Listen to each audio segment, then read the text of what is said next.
ہوموڈیوز مستقبل کی تاریخ قسط نمبر 8 ہولی اسکرپچرز مقدس تحریریں۔ کیا یہ درست ہے کہ جب تحریر اور سچائی متصادم ہو تو اکثر سچائی کو راستہ بدلنا پڑتا ہے؟ کیا یہ نوکرشاہی پر اکثر بڑھا چڑھا کر لگایا ہوا الزام نہیں ہے؟ بیشتر حکام چاہے وہ فرعون کی خدمت کر رہے ہوں یا موزے تنگ کی معقول افراد تھے، وہ یقیناً یہ دلیل پیش کرتے کہ ہم لکھاری کو کھیتوں، نہروں اور اجناس کے گودام کے حقائق کے اندراج کے لیے استعمال کرتے ہیں۔ اگر اندراج درست ہے تو ہم صحیح فیصلہ کرنے پر قادر ہوتے ہیں، اگر تفصیل غلط ہو تو قید اور بغاوت تک کا اندیشہ رہتا ہے۔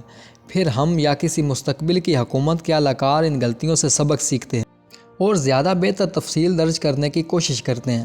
لہٰذا وقت گزرنے کے ساتھ ہمارے کاغذات یقیناً زیادہ درست ہو جاتے ہیں۔ یہ کسی حد تک درست ہے، لیکن یہ ایک اور متضاد تاریخی محرک کو نظر انداز کرتی ہے۔ نوکرشاہی طاقت کے اصول کے ساتھ خود اپنی غلطیوں سے بری الذمہ ہو جاتی ہے۔ وہ حقائق کی موجودگی میں اپنی کہانیاں بدلنے کے بجائے حقائق کو اپنی کہانی کے مطابق بدل لیتے ہیں۔ بالآخر خارجی حقائق ان کے انتظامی تصورات کے مطابق سنور جاتے ہیں، لیکن صرف اس لیے کہ انہوں نے بظاہر سچائی کو بدل دیا ہے۔ مثلاً بہت سے افریقی ممالک کی سرحدیں دریائی راستوں، پہاڑی سلسلوں اور تجارتی راستوں کو نظر انداز کر کے غیر ضروری طور پر تاریخی اور اقتصادی رقبوں کو تقسیم کرتی ہیں۔ یوں مقامی لسانی اور مذہبی شناخت سے لاتعلقی اختیار کرتی ہے۔ ایک ہی قبیلہ کئی افراد کے جغرافیہ میں تقسیم ہو جاتا ہے، جبکہ ایک ہی ملک میں کئی دشمن قبائل کی ٹکڑیاں موجود ہوتی ہیں۔ اس قسم کے مسائل سے ساری دنیا دوچار رہتی ہے، لیکن افریقہ میں یہ صورتحال اور زیادہ خراب ہے، کیونکہ جدید افریقی سرحدیں مقامی قوموں کی خواہش اور جدوجہد سے مطابقت نہیں رکھتیں۔ یہ برطانوی اہلکاروں نے کھینچی تھی، جنہوں نے کبھی افریقہ میں قدم بھی نہیں رکھا تھا۔ 19ویں صدی کے اواخر میں کئی یورپی طاقتوں نے افریقی علاقوں پر قبضہ کر لیا، اس خوف سے کہ کہیں قبضے کے متضاد دعووں سے کہیں پورے یورپ میں ہی جنگ نہ چھڑ جائے۔ متعلقہ فریقین 1884 میں برلن میں جمع ہوئے اور انہوں نے کسی روٹی کی مانند افریقی ٹکڑے بانٹ لیے۔ اس زمانے میں افریقہ کا اندرون زیادہ تر یورپین کے لیے نامعلوم علاقہ تھا۔ برطانیہ، فرانس اور جرمنی کے پاس افریقہ کے ساحلی علاقوں کے تفصیلی نقشے تھے۔ انہیں بالکل درست علم تھا کہ دریائے نائجر، کانگو اور زمبیزی کس مقام پر سمندر سے جا ملتے ہیں، لیکن وہ ان اندرونی خطوں سے بالکل ناواقف تھے جو یہ دریا اندرونی افریقہ میں اختیار کرتے۔ وہ مملکتیں اور قبائل جو ان کے ساحلوں پر آباد تھے مقامی مذاہب، تاریخ اور جغرافیہ سے بھی، لیکن یورپی سفارتکاروں کو اس سے کوئی فرق نہیں پڑتا تھا۔ انہوں نے برلن میں ایک بہت پالش شدہ میز پر افریقہ کا نصف خالی نقشہ بچھایا، ادھر ادھر کچھ لکیریں کھینچیں اور یوں براعظم اپنے درمیان تقسیم کر لیا۔ وقت آنے پر جب یورپین اپنے متفقہ نقشوں کے ساتھ اندرون افریقہ پہنچے تو انہیں معلوم ہوا کہ برلن میں کھینچی گئی سرحدیں افریقہ کی جغرافیائی، اقتصادی اور نسلی سچائیوں سے قطعاً انصاف نہیں کر رہی تھیں، لیکن جھڑپیں دوبارہ شروع ہو جانے کے خوف سے وہ اپنے نقشوں پر ڈٹے رہے اور یہی فرضی لکیریں یورپی نوبادیات کی اصل سرحدیں قرار پائیں۔ 20ویں صدی کے دوسرے نصف میں جبکہ یورپی سامراج بکھر رہا تھا اور ان کی مقبوضہ کالونیاں آزادی حاصل کر رہی تھی، تو نئے ممالک نے امتناعی اختلافات اور جنگوں کے خوف سے یورپی استعماری سرحدیں ہی تقسیم کر لی۔ موجودہ افریقی ممالک کی بہت سی مشکلات کا آغاز اسی حقیقت سے ہوتا ہے کہ ان کی سرحدیں نامناسب ہیں۔ جب یورپی نوکرشاہی کے تحریری خوابوں کو افریقی سچائیوں کا سامنا کرنا پڑا تو سچائی کو شکست ہوئی۔ ہمارا جدید تدریسی نظام ایسی بہت سی مثالیں فراہم کرتا ہے جس میں حقیقت تحریری ریکارڈ کے تابع نظر آتی ہے۔ اپنی میز کی چوڑائی ناپتے ہوئے میں گز کا جو بھی ناپ استعمال کروں اس سے فرق نہیں پڑتا، میری میز کی چوڑائی وہی رہے گی، چاہے میں کہوں کہ یہ 200 سینٹی میٹر ہے یا 78.74 انچ۔ لیکن جب سرکاری اہلکار لوگوں کی پیمائش کرتے ہیں تو جو وہ ناپ استعمال کریں اس سے بہت فرق پڑتا ہے۔ جب اسکولوں نے لوگوں کو درست عددی نمبروں سے جانچنا شروع کیا تو کروڑوں طلبہ اور اساتذہ کی زندگیاں ڈرامائی طور پر بدل گئیں۔ عددی نمبر نسبتاً نئی دریافت ہے۔ شکاری متلاشی کبھی اپنی کامیابیوں کے لیے عددی پیمانے پر نہیں جانچے جاتے تھے۔ زرعی انقلاب کے ہزاروں سالوں بعد چند ہی تدریسی ادارے عددی پیمانے استعمال کرتے تھے۔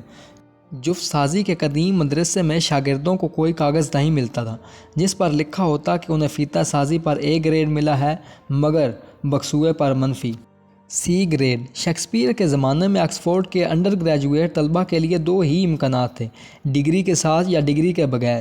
کسی نے یہ نہیں سوچا تھا کہ ایک طالب علم کو 74% کا فیصلہ کن نتیجہ دے جبکہ دوسرے طالب علم کو 88۔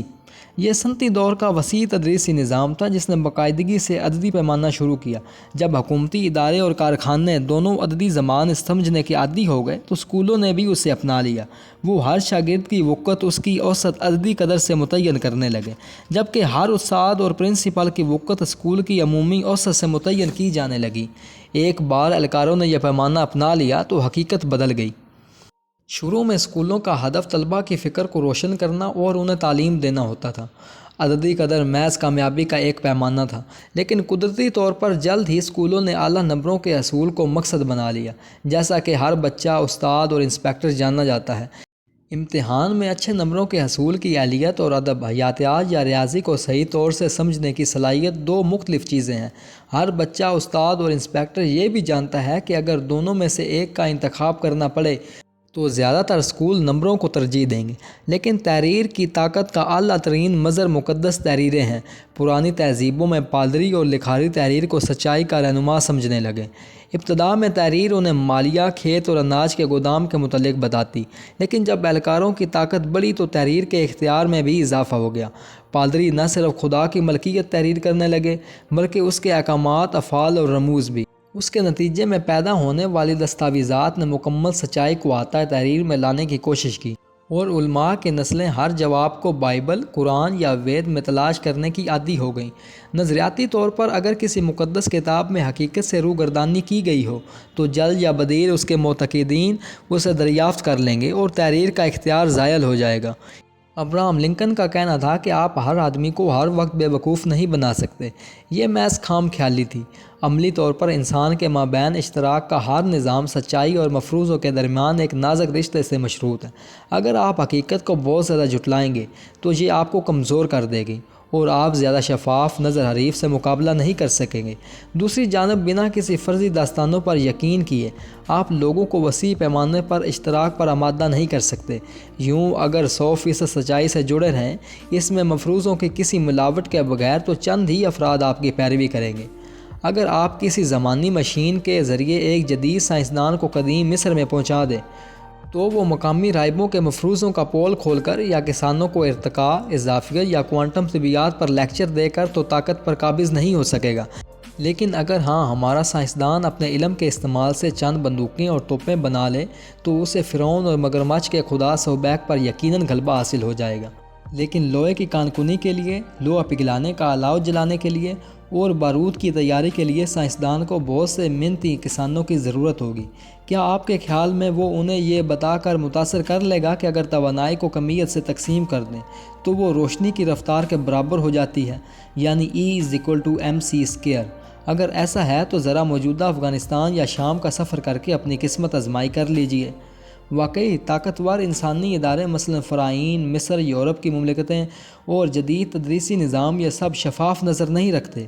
ان کی طاقت کا زیادہ تر انحصار اپنے فرضی اعتقادات کو ایک اطاعت گزار سچائی پر تھوپنے میں ہے۔ پیسے کا سارا نظام بھی اسی کی ایک مثال ہے۔ حکومت کاغذ کے بے قیمت ٹکڑے چھاپتی ہے، پھر انہیں قیمتی قرار دے کر ہر شے کی قدر مقرر کرنے کے لیے استعمال کرتی ہے۔ کاغذ کے ان ہی ٹکڑوں کے استعمال سے حکومت کو یہ اختیار حاصل ہو جاتا ہے کہ وہ شہریوں کو کاغذ کے ان ہی ٹکڑوں کے ذریعے مالیہ ادا کرنے پر مجبور کرے۔ لہذا شہریوں کے پاس اس کے سوا اور کوئی چارہ نہیں رہ جاتا کہ وہ کم از کم ان میں سے کچھ نوٹ ضرور حاصل کریں۔ یوں یہ نوٹ واقعی قیمتی ہو جاتے ہیں اور حکومتی اہلکار اپنے یقین پر کامیاب اترتے ہیں۔ کیونکہ حکومت ہی پیسہ جاری بھی کرتی ہے تو اس کی طاقت میں اضافہ ہوتا ہے۔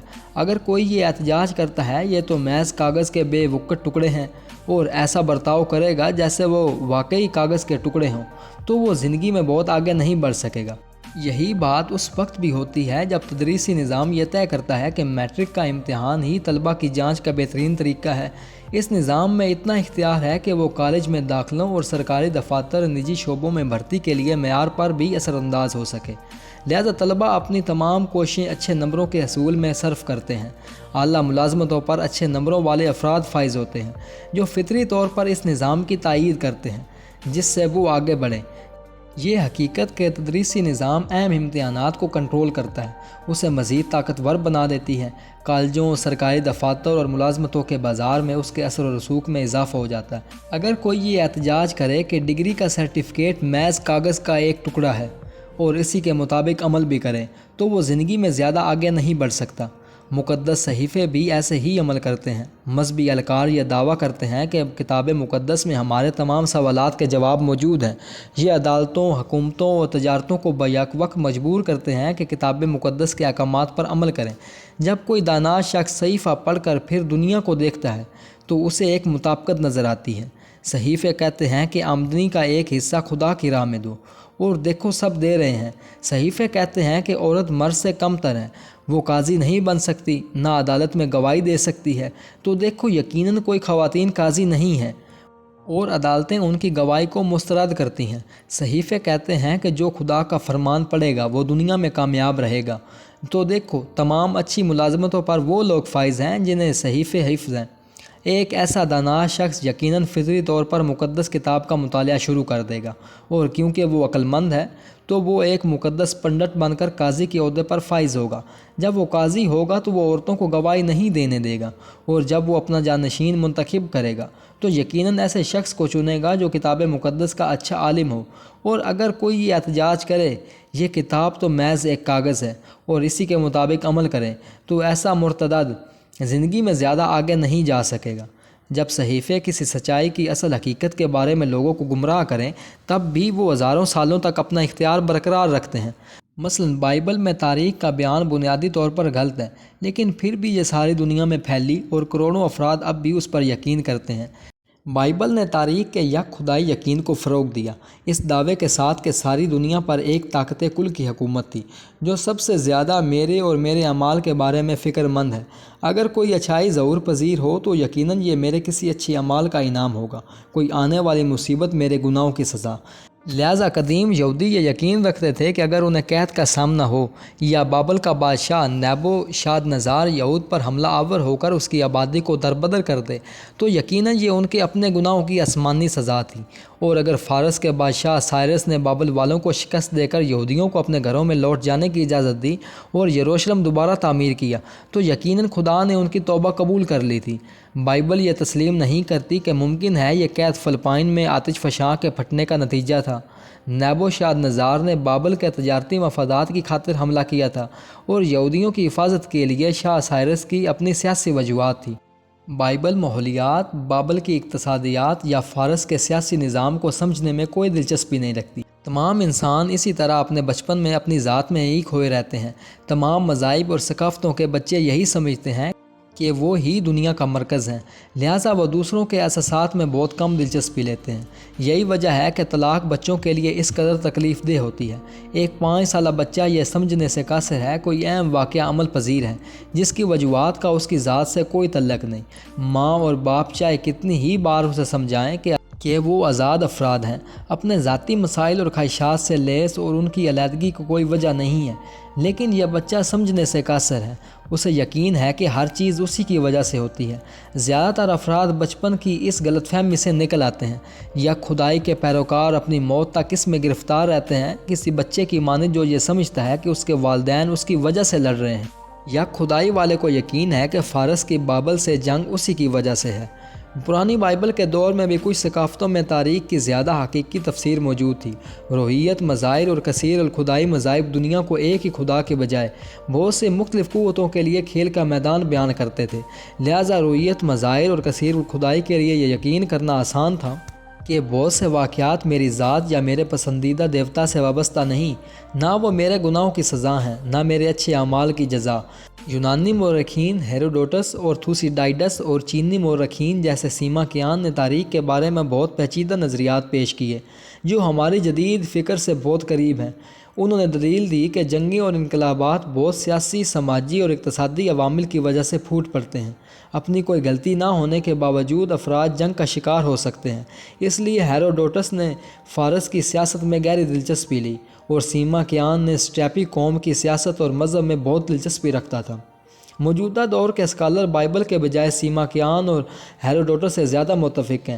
یہی وجہ ہے کہ تمام جدید ریاستیں دوسرے ممالک کے بارے میں معلومات جمع کرتی ہیں، عالمی ماحولیات، سیاسی اور اقتصادی رویوں کو سمجھنے میں اتنی محنت کرتے ہیں۔ جب امریکی اقتصادیات میں تنزلی ہوئی تو ایونجلیکل ریپبلکن میں بھی اپنے گناہوں کے بجائے چین کو مورد الزام ٹھہراتے ہیں۔ پھر بھی اگرچہ ہیروڈوٹس اور تھوسیڈائسس سچائی کو بائبل کے لکھاریوں سے زیادہ بہتر سمجھتے تھے، جب دنیا کے بارے میں ان دو نظریات کا تصادم ہوا تو بائبل نے شکست فاش دی۔ یہودیوں نے تاریخ کی یہودی تفسیر کو اپنا لیا، بجائے اس کے کہ یہودی یونانیوں سے اتفاق کرتے۔ تھوسیڈائٹس کے 1000 سال بعد بھی یونانیوں کو یہ یقین تھا کہ اگر کوئی وحشی گروہ ان پر حملہ آور ہو تو یہ یقیناً ان کے گناہوں کی سزا ہوگی۔ بائبل کا عالمی نظریہ چاہے کتنا بھی غلط نہ رہا ہو، اس سے بڑے پیمانے پر انسانی اشتراک ممکن ہو سکا۔ یقیناً آج اگر امریکی صدر اپنے عہدے کا حلف اٹھاتے ہیں تو وہ اپنا ہاتھ بائبل پر رکھتے ہیں۔ اسی طرح امریکہ اور برطانیہ سمیت دنیا کے بیشتر ممالک میں گواہ عدالت میں بائبل کی قسم کھاتے ہیں کہ وہ سچ بولیں گے اور سچ کے سوا کچھ نہیں۔ المیہ یہ ہے کہ وہ ایک ایسی کتاب کی قسم کھاتے ہیں جو مفروضوں، کہانیوں اور اغلاط سے پر ہے۔ بٹ اٹ ورکس، لیکن یہ کارگر ہے۔ مفروضے ہمیں بہتر اشتراک پر آمادہ کرتے ہیں۔ اس کا نقصان یہ ہے کہ یہی مفروضے ہمارے تعاون کے مقاصد بھی تعین کرتے ہیں، لہٰذا ہم تعاون کے ایک وسیع رابطے سے منسلک ہیں جو فرضی مقاصد اور امیدوں کا دامن بھر رہے ہیں، لہٰذا یہ نظام کارگر نظر آتا ہے۔ لیکن صرف اگر ہم اس نظام کی پابندی کریں۔ مثلاً اگر ایک مسلمان مولانا یہ کہے کہ ہمارا نظام کارگر ہے، دنیا بھر میں 1.5 ارب مسلمان ہیں، پہلے سے کہیں زیادہ تعداد میں افراد قرآن پڑھتے ہیں اور اللہ کی مرضی کے سامنے سرنگوں ہوتے ہیں۔ سوال یہ ہے کہ کیا کامیابی کی پیمائش کے لیے یہ درست پیمانہ ہے؟ ایک اسکول کا پرنسپل یہ کہے گا کہ ہمارا نظام کارگر ہے۔ گزشتہ 5 برسوں میں امتحانی نتائج 7.3% بہتر ہوئے ہیں، لیکن کیا کسی سکول کو پرکھنے کا یہی بہترین طریقہ ہے؟ قدیم مصر کا کوئی افسر یہ کہے کہ ہمارا نظام کارگر ہے، ہم زیادہ مالیہ اکٹھا کرتے ہیں، زیادہ نہریں کھودتے ہیں اور دنیا بھر میں کسی دوسرے سے زیادہ بڑے آرام تعمیر کرتے ہیں۔ یہ سچ ہے کہ فرعین مصر دنیا بھر میں مالیہ، آبپاشی اور آرام کی تعمیر میں سب سے آگے تھے، لیکن کیا واقعی اس سے فرق پڑتا ہے؟ افراد کی بہت سی مادی، سماجی اور نفسیاتی ضروریات ہیں۔ یہ بالکل واضح نہیں کہ قدیم مصری کسان اپنے شکاری متلاشی آباد سے زیادہ خوش تھے یا بہتر سماجی تعلقات رکھتے تھے۔ غذا، صحت اور بچوں کی شرح اموات کے معاملوں میں تو زندگی بدتر ہو گئی تھی۔ فرعون ایمن اینی ہائم سوئم کے زمانے کی ایک دستاویز جو 1800 قبل مسیح کی ہے، وہ فرعون جس نے فیوم کی جھیل تعمیر کی تھی، ایک دولت مند فرد دعا خاطی کی کہانی سناتی ہے جو اپنے بچے پیپی کو لکھائی سیکھنے کے لیے مدرسے سے لے گیا۔ راستے بھر دعا خاطی اپنے لڑکے کو کسانوں، مزدوروں، سپاہیوں اور کاریگروں کی مصیبت زدہ زندگی کی داستان سناتا رہا تاکہ پیپی کو علم سے رغبت پیدا ہو اور وہ بیشتر انسانوں کی ناخوش تقدیر سے محفوظ رہے۔ دعا خاطی کے مطابق ایک بے زمین مزدور کی زندگی محنت اور تکلیف سے گزرتی تھی۔ چیتڑوں میں ملبوس وہ سارا دن مشقت کرتا تھا، یہاں تک کہ اس کی انگلیوں میں چھالے پڑ جائیں، پھر فرعون کے اہلکار آ کر اسے جبری مشقت کے لیے لے جائیں۔ اس تمام مشقت کے بدلے وہ صرف بیماری کماتا ہے۔ اگر وہ زندہ گھر لوٹ بھی گیا تب بھی وہ خستہ حال اور تباہ حال ہوتا ہے۔ زمینی ٹکڑے کے مالک کسان کی زندگی بھی کچھ زیادہ بہتر نہیں۔ وہ اپنا سارا دن پانی کی بالٹیاں دریا سے کھیتوں تک لے جانے میں صرف کرتا ہے، بوجھ سے اس کے شانے جھک جاتے ہیں اور اس کی گردن کی سوجن میں پیپ پڑ جاتی ہے۔ صبح سے اپنی ہری پیاز کے کھیت میں پانی دینا ہے، دوپہر میں کھجور کے درختوں کو اور شام میں دھنیا کے کھیتوں کو، بلا کر وہ تھکن سے چور گرتا ہے اور مر جاتا ہے۔ اس تحریر کو شاید جان بوجھ کر بڑھا چڑھا کر لکھا گیا ہے، لیکن یہ حقیقت سے بہت دور نہیں۔ فرعون کا مصر اپنے دور کا سب سے زیادہ طاقتور ملک تھا، لیکن سادہ کسانوں کے لیے تو علاج اور سماجی سہولتوں کے بجائے اس ساری طاقت کی علامت تھا مالیہ اور جبری مشقت۔ یہ کوئی انوکھا مصری المیہ ہی نہیں تھا۔ اپنی تمام تر کامیابیوں کے باوجود چین کے شاہی خاندان، مسلمان سلطنتیں اور یورپ کے بادشاہ تک 1850 میں بھی ایک عام کسان کی زندگی زیادہ بہتر تو نہیں تھی، بلکہ شاید اپنے قدیم شکاری متلاشی آباد سے بدتر ہی رہی ہو۔ 1850 میں ایک چینی کسان یا منچسٹر فیکٹری کا مزدور شاید اپنے شکاری متلاشی سے زیادہ گھنٹے کام کرتا تھا۔ ان کا کام جسمانی طور پر زیادہ مشقت طلب تھا اور ذہنی طور پر کم اطمینان بخش۔ ان کی غذا کم متوازن تھی، صفائی کی سہولیات ناقابل بیان حد تک بدتر اور متعدی بیماریاں بہت زیادہ عام تھیں۔ فرض کیجئے کہ آپ کو مندرجہ ذیل 2 طریقوں میں سے ایک کا انتخاب کرنا ہے۔ پتھر کے دور کا طریقہ: پہلے دن ہم ایک غیر آلود جنگل میں 10 گھنٹے پیدل چلیں گے۔ رات ہم آرام کے لیے ایک دریا کے کنارے قیام کریں گے۔ دوسرے دن ہم لوگ دریا میں 10 گھنٹے چپو چلائیں گے اور ایک چھوٹی جھیل کے کنارے خیمہ لگائیں گے۔ تیسرے دن ہم مقامی افراد سے سیکھیں گے کہ جھیل سے مچھلی کیسے پکڑنی ہے اور قریبی جنگل سے کھمیاں کیسے تلاش کرنی ہے۔ جدید پرولتاری طریقہ: پہلے روز ہم بافت سازی کی ایک بہت آلودہ فیکٹری میں 10 گھنٹے کام کریں گے، پھر ایک تنگ اپارٹمنٹ میں رات بسر کریں گے۔ دوسرے دن ہم 10 گھنٹے ایک مقامی ڈپارٹمنٹ اسٹور میں 10 گھنٹے کام کریں گے، پھر دوبارہ اسی اپارٹمنٹ میں رات گزاریں گے۔ تیسرے دن ہم مقامی افراد سے سیکھیں گے کہ بینک اکاؤنٹ کیسے کھولتے ہیں اور قرضہ کے لیے بینک کا فارم کیسے بھرتے ہیں۔ آپ کون سے طریقے کا انتخاب کریں گے؟ تو جب ہم انسانی تعاون کے حال کی قدر معلوم کرنے کی کوشش کرتے ہیں تو اس کا دار و مدار پیمائش کے پیمانے اور ہماری نقطہ نظر پر ہے۔ کیا ہم فرعون کے مصر کو پیداوار، غذا یا سماجی امن کے پیمانے پر دیکھتے ہیں؟ کیا ہمیں اشرافیہ، سادہ لوگ، کسان، سور یا مگرمچھ پر غور کرنا چاہیے؟ تاریخ ایک کہانی نہیں ہے بلکہ ہزاروں متبادل کہانیوں سے آراستہ ہے۔ جب ہم ایک کہانی سنانے لگتے ہیں تو گویا دوسری کہانیوں کو مسترد کر دیتے ہیں۔ انسانی اشتراک کے نظام اپنی جانچ خود اپنے وضع کیے ہوئے پیمانوں سے کرتے ہیں، اور اس میں کیا حیرت ہے کہ وہ اکثر اپنے آپ کو اچھے نمبر دیتے ہیں، بالخصوص وہ انتظامی نظام جو فرضی وجود پر قائم ہو، مثلا خداؤں، قوموں اور کارپوریشن پر۔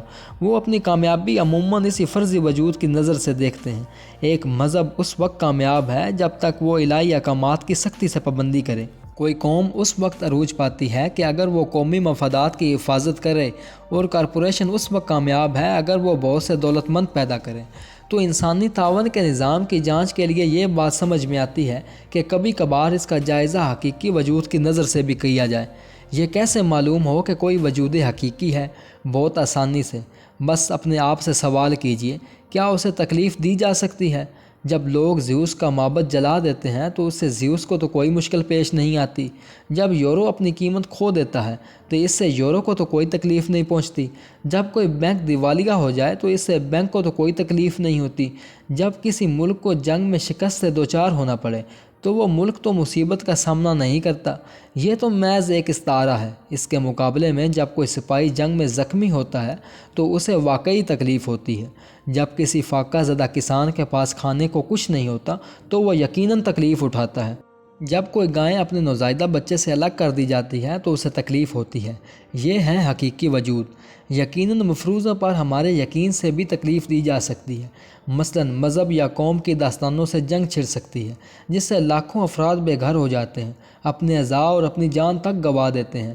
وجہ جنگ فرضی ہے لیکن دکھ 100% حقیقی ہیں۔ اسی وجہ سے ہمیں فرض اور حقیقت کے درمیان فرق کو سمجھنا لازمی ہے۔ مفروضہ خراب نہیں ہے، یہ بہت اہم ہے۔ چیزوں کے بارے میں عام طور پر تسلیم شدہ کہانیوں، مثلا کارپوریشن، پیسہ یا ریاست کے بغیر کوئی پیچیدہ انسانی معاشرہ کام نہیں کر سکتا جب تک سب بنائے ہوئے اصولوں پر متفق نہ ہو۔ ہم فٹ بال نہیں کھیل سکتے جب تک تجارت و عدالت کے بارے میں بنائی گئی کہانیوں پر یقین نہ کریں۔ ہم ان سے فوائد حاصل نہیں کر سکتے، لیکن یہ کہانیاں تو محض اداکار ہیں، انہیں ہمارا مقصد بننا چاہیے اور نہ جانچ کا معیار۔ جب ہم یہ فراموش کر دیں کہ یہ تو محض مفروضے ہیں تو ہم سچائی سے ربط کھو دیتے ہیں۔ پھر ہم کارپوریشن کے لیے پیسہ بنانے کی غرض سے یا قومی مفادات کے تحفظ کے لیے مکمل جنگ چھیڑ دیتے ہیں۔ کارپوریشن، قوم اور دولت صرف ہمارے خیال میں زندہ ہیں۔ ہم نے انہیں اپنی خدمت کے لیے ایجاد کیا تھا، اب ہم ان کی خدمت میں اپنی جانیں کیوں قربان کر رہے ہیں؟ 21ویں صدی میں ہم اور زیادہ مضبوط مفروضہ تصور کریں گے۔ پرانے تمام ادوار کے مقابلے میں اور زیادہ مختار کل مذاہب پیدا ہوں گے۔ حیاتیاتی ٹیکنالوجی اور کمپیوٹر الگورتھم کی مدد سے مذاہب نہ صرف ہمارے لمحاتی زندگی پر حاوی ہوں گے بلکہ وہ ہمارے اجسام، اذہان اور دماغوں کی شکلیں تراشیں گے اور جنت و دوزخ سمیت مکمل مجازی دنیا تراشیں گے۔ مفروضے کو سچائی سے اور مذہب کو سائنس سے جدا کرنا پہلے سے زیادہ دشوار لیکن اہم ہو جائے گا۔ دی آڈ کپل، عجیب جوڑا۔ کہانیاں انسانی معاشروں کی بنیاد اور ستون کا کام انجام دیتی ہیں۔ تاریخ کے سفر میں خداؤں، کارپوریشنوں اور قوموں کی کہانیاں اتنی طاقتور ہو گئیں کہ وہ وجودی سچائیوں پر حاوی ہو گئیں۔ خدائے سوبیک پر یقین، جنت کی امید یا بائبل نے لوگوں کو فیوم جھیل، عظیم دیوار چین اور چارٹریس گرجا کی تعمیر کے قابل بنایا۔ بدقسمتی سے ان کہانیوں پر اندھے اعتقاد کے نتیجے میں انسانی کاوش اکثر فرضی وجود کی عظمت پر مرکوز رہی، مثلاً بجائے حقیقی انسانوں کی بہتری کے وہ خداؤں اور قوموں پر مرکوز رہی۔ کیا یہ تجزیہ آج بھی صادق آتا ہے؟ بادی و نظر میں تو یہ لگتا ہے کہ جدید معاشرہ قدیم مصر یا قدیم چین سے بہت مختلف ہے۔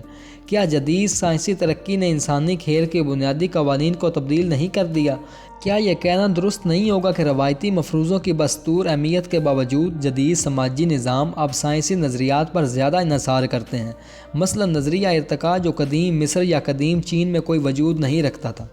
یقیناً ہم یہ دلیل دے سکتے ہیں کہ سائنسی نظریات بھی ایک جدید قسم کے مفروضے ہیں، اور سائنس پر ہمارا یقین قدیم مصریوں کے خدائے سوبیک پر یقین سے مختلف نہیں، پھر بھی یہ موازنہ وزن نہیں رکھتا۔ سوبیک صرف اپنے پیروکاروں کے اجتماعی خیال میں زندہ تھا۔ یقیناً سوبیک کی عبادت سے مصری سماجی نظام کے تشکیل میں مدد ملی۔ لوگوں نے بند اور نہریں تعمیر کیے جو قحط اور سیلاب کے روک تھام کا سبب بنے، لیکن خود عبادات نے تو نیل کے پانی میں ایک قطرے کا بھی اضافہ نہیں کیا۔ جبکہ سائنسی نظریات افراد کو محض آپس میں متعلق کر دینے کا ہی نام نہیں۔ اکثر یہ کہا جاتا ہے کہ خدا ان کی مدد کرتا ہے جو اپنی مدد آپ کرتے ہیں۔ گویا گھما پھرا کر یہ کہنا ہوا کہ خدا کا کوئی وجود ہی نہیں، لیکن اگر اس کی ذات پر ہمارے یقین سے خود ہمیں کچھ کرنے کو تحریک ملتی ہے تو یہ مددگار ہے۔ خدا کے برعکس اینٹی بائیوٹکس ان لوگوں کی بھی مدد کرتی ہیں جو اپنی مدد آپ نہیں کرتے، چاہے آپ ان پر یقین کریں یا نہ کریں، وہ انفیکشن کو ختم کر دیں گی۔ لہٰذا جدید دنیا قبل از جدید دنیا سے بہت مختلف ہے۔ مصری فرعین اور چینی شہنشاہ ہزاروں سالوں کی کوشش کے باوجود قحط، بیماری اور جنگ پر قابو نہ پا سکے۔ جدید معاشروں نے یہ چند ہی صدیوں میں کر دکھایا ہے۔ کیا یہ بین الافرادی مفروضوں کو ترک کر کے حقیقی سائنسی معلومات کا پھل نہیں ہے؟ کیا مستقبل میں ہم اس عمل کے مزید تیز ہو جانے کی امید نہیں رکھ سکتے؟ جب ٹیکنالوجی ہمیں انسانوں کا مرتبہ بڑھانے، بڑھاپے پر قابو پانے اور مسرت کی کلید تلاش کرنے میں مدد دے گی تو کیا لوگ فرضی خداؤں، قوموں اور کارپوریشنوں پر یقین کم کر کے طبیعیات اور حیاتیات کے حقائق دریافت کرنے پر زیادہ توجہ مرکوز نہیں کریں گے؟ لگتا تو ایسا ہی ہے، لیکن دراصل بات ذرا زیادہ پیچیدہ ہے۔ جدید سائنس نے یقیناً کھیل کے قوانین بدل دیے ہیں، لیکن اس سے مفروضوں کی جگہ حقائق نے لے لی ہے۔ نو انسان پر اب بھی مفروضے حاوی ہیں اور سائنس ان مفروضوں کی مزید قوی کرتی ہے۔ بجائے بین الافرادی سچائیوں کو ختم کرنے کے، سائنس وجودی اور خیالی سچائیوں کو پہلے سے زیادہ حاوی ہونے میں مددگار ہوگی۔ کمپیوٹر اور حیاتیاتی انجینئرنگ کا شکریہ کہ مفروضی اور سچائی میں فرق اور زیادہ مبہم ہو جائے گا، کیونکہ لوگ اپنے محبوب مفروضوں میں مناسبت کے لیے سچائی کی قامت تراشیں گے۔ سوبیک کے عابد ایک الوحی مگرمچھ کے وجود پر یقین رکھتے تھے، جبکہ فرعین ابدیت کے خواب دیکھتے تھے۔ دراصل یہ مگرمچھ دلدل کا ایک عام مگرمچھ تھا جو نفیس نقرئی لباس میں لپٹا تھا، اور وہ فرعون اتنا ہی فانی تھا جتنا غریب کسان۔ موت کے بعد اس کی لاش کو مثالوں اور خوشبوؤں سے آلود کر دیا جاتا، لیکن وہ پھر بھی اتنا ہی بے جان رہتا جتنا ہو سکتا تھا۔ جبکہ 21ویں صدی کے سائنسدان ممکن ہے کہ ایک سپر مگرمچھ تشکیل دیں اور انسانی عمرہ کو یہیں زمین پر ہی ابدی جوانی فراہم کر دیں۔ لہٰذا سائنسی ترقی سے کم از کم کچھ مفروضے اور مذاہب پہلے سے زیادہ طاقتور ہو جائیں گے۔ یہ سمجھنے اور 21ویں صدی کے سب سے اہم چیلنج کا سامنا کرنے کے لیے ہمیں اس مظلوم سوال کو دوبارہ دیکھنا ہوگا: جدید سائنس کا مذہب سے کیا رشتہ ہے؟ لگتا ہے کہ جیسے لوگوں نے اس سوال کے جواب میں لاکھوں مرتبہ وہ سب کہہ دیا ہے جو کہا جا سکتا تھا، لیکن حقیقت میں سائنس اور مذہب زن و شو کے اس جوڑے کی مانند ہیں جو 500 سال کی ازدواجی مشاورت کے باوجود ایک دوسرے سے ناواقف ہیں۔ وہ اب بھی سنڈریلا کے خواب دیکھتا ہے، جبکہ بیوی شہزادہ گلفام کے انتظار میں ہے، اور دونوں اس بات پر جگڑ رہے ہیں کہ آج کوڑا نکالنے کی باری کس کی ہے۔ جراثیم اور بھوت۔ سائنس اور مذہب کے بارے میں زیادہ تر غلط فہمی مذہب کی غلط تعریفوں سے جنم لیتی ہے۔ اکثر لوگ مذہب کو ضعیف الاعتقادی، روحانیت، ماورائے فطرت طاقتوں پر اعتقاد یا خداؤں پر اعتقاد سے گڈ کر دیتے ہیں۔ مذہب ان میں سے کوئی چیز نہیں ہے۔ مذہب کو ضعیف الاعتقادی سے مناسبت نہیں دی جا سکتی، کیونکہ زیادہ تر افراد اپنے پسندیدہ اعتقادات کو ضعیف الاعتقادی نہیں سمجھتے۔ ہم تو ہمیشہ سچ پر یقین رکھتے ہیں، اور ضعیف الاعتقادی تو دوسروں کا شیوہ ہے۔ اسی طرح چند ہی افراد ماورائے فطرت طاقتوں پر یقین رکھتے ہیں۔ وہ لوگ جو روحوں، پریوں اور بھوتوں پر یقین رکھتے ہیں، ان کے لیے یہ طاقتیں ماورائے فطرت نہیں ہیں۔